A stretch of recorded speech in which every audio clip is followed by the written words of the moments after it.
Greetings, fellow action figure connoisseurs, and welcome to another episode of Digital Caveman Presents Marvel Monday.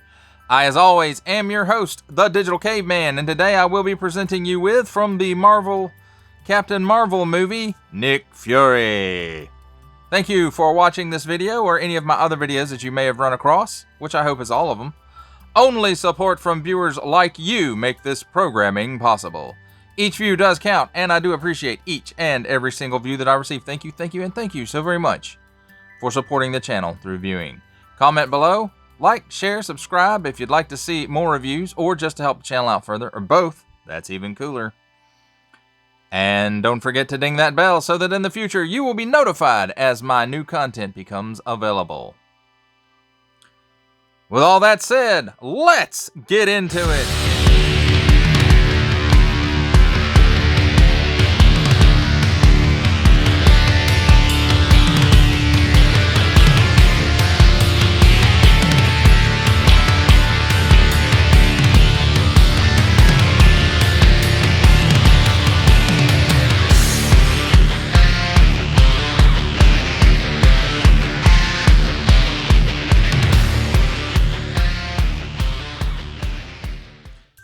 First and foremost, as we normally do here on Digital Caveman Presents, let's take a look at the packaging. Build-A-Figure crease entry, a hook, ages 4 and up, assortment number. Warning! Don't stick things in your pie hole that don't belong there. The Captain Marvel symbol, Legends series, nice window showcasing Sammy J and his accessories. Marvel, Captain Marvel, Nick Fury. On the bottom, small print, fine print, legalese print. Made in China print, and a barcode. On this side, artwork of the young Nick Fury. And same artwork here. And same artwork here on the back. Marvel Legends series, Nick Fury.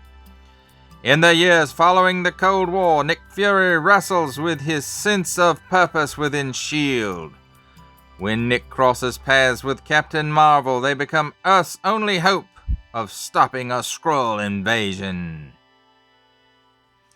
And then, Build-A-Figure crease entry. There is the completed Build-A-Figure with numbers that correspond with the figures over here in the cross sale.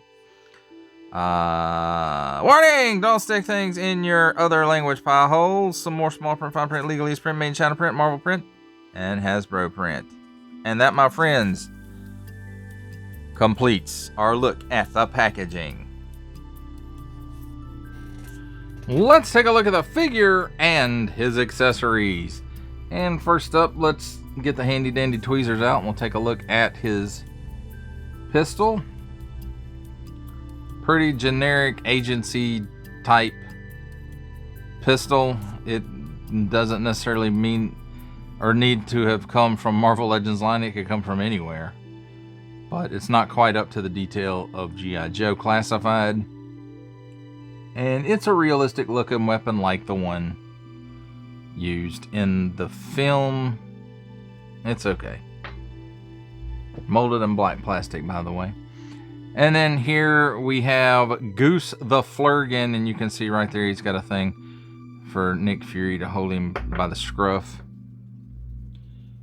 And he's got some nice little paint apps on him. And it looks okay. The tail doesn't move, but it is a separate piece from the rest of it. It's got some nice paint apps for the eyes, a nice spray, I guess, for the back, and then the mask and the manacles. So, not a bad looking static little figure.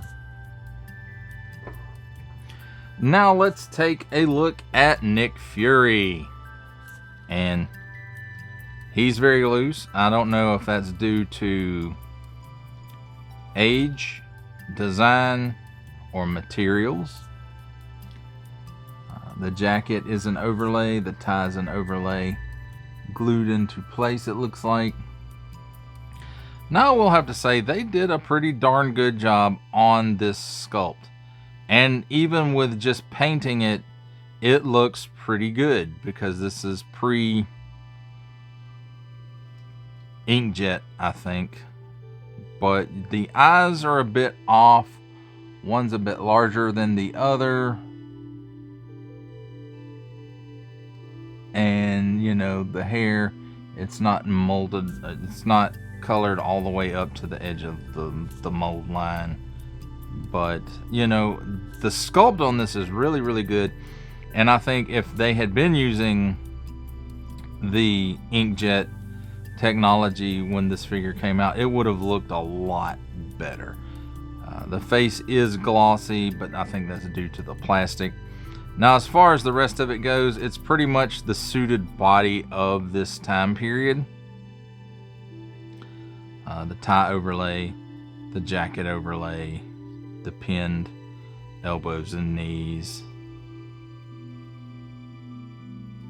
Printed out in different colors and pop a different head on it. And that was pretty much, you know, well, I mean, the suited guy, that's pretty much how they do it anyway, but, you know, they did use this mold a good bit.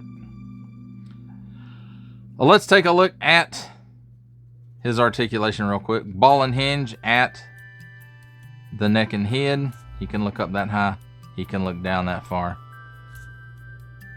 He's got chicken neck. He's got waggle. He can do the full exorcist. No butterfly in the shoulder. But he can raise his arm up that high, which is approximately 90 degrees.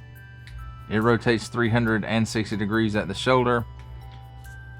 Cut at the upper bicep, 360 degrees of rotation there as well. Double hinged pinned elbow gives you that much bend. 360 degrees of rotation at the wrist. It's on an in and out hinge. And the other one is an in and out hinge as well, although there's not a lot of range to it. And it's a trigger finger hand. This is a goose holding hand. So he does have that standard Marvel Legends ab hinge in there, but because of the jacket overlay, it does hinder that a bit. He can lean back that far. Doesn't hinder it going forward, so he can crunch forward that far. He does have a straight cut at the waist, 360 degrees of rotation there. At the hips, he gives you that much of the splits. The overlay is not hindering that range of motion any. He can kick forward that far, which is not quite 90 degrees. And then back 3/4 of the length of his own foot. Cut at the upper thigh, 360 degrees of rotation there. Double hinged, pinned knee. And it gives you that much bend. At the ankle, it tilts down that far, which is pretty good, and up that far, which isn't as good. And then it does have a pin for rocker, and there's a lot of rocker in that. Now, I will tell you guys this. I did have to cut the finger a little bit to get the gun to sit in his hand correctly. And we're going over storage now because there really is no storage. He just has to hold the stuff. So he can hold the gun pretty good. Goose, not quite as much. It just kind of, you get it in there and hope it stays, because when you move the figure, it falls. So there you have it, my friends. A look at the figure and his accessories. It's time for my favorite part of a review, comparisons. And here we have the Marvel Legends series Kree Sentry Build-A-Figure wave. At least the members of the assortment who have Build-A-Figure pieces. And that includes the MCU's Captain Marvel with jacket, the MCU Nick Fury, the MCU Yon-Rogg, the MCU Talos, Genis Vale, the Grey Gargoyle, and the Kree Sentry Build-A-Figure. For our last set of comparisons, here we have the Marvel Legends series Kree Sentry Build-A-Figure waves, MCU Nick Fury with Goose the Flurgan, with from the Marvel Legends series making his cameo appearance, Stan the Man Lee. From G.I. Joe Classified series, the Hasbro Pulse exclusive Regal variant Cobra Commander. From Star Wars The Black series, the Archive Edition 501st Legion Clone Trooper. And for a 7-inch scale comparison from the Masters of the Universe Masterverse line, the 40th Anniversary He-Man. For final ramblings on the Marvel Legends series, Kree Century Build-A-Figure Waves, MCU, Captain Marvel movie, Nick Fury, I have to say, it's looking back on it, it's not that bad of a figure. It's probably the second best figure in the entire wave. His joints and stuff in the bottom half are still kind of loose. And again, as I mentioned before, I don't know if that's age or materials or the design. I don't know. But that body is a well-used suit body in this line. And it's okay for at the time. It's not the greatest. It ain't the worst. Where this figure excels, I think, is in the head sculpt. I think the head sculpt is really, really good on this one. I do think there is a really good likeness to the actor, who would be Samuel L. Jackson. And it makes me wish that this guy had come along during when, face printing was being done. And it may have been being done at some point during this figure's production, but it wasn't done on this figure. So if it was being done at the time, it's a real shame that they didn't get around to doing this guy with that, because it would have looked 100% better. And not that it looks horrible with the paint on it, but the eyes are, the sizes are mismatched on it, and the coloring for the hair doesn't come all the way up to the mold line. And so, it has its bad points too. But again, I think the sculpt on this one is really good, and they did a good job matching up likenesses to Samuel L. Jackson.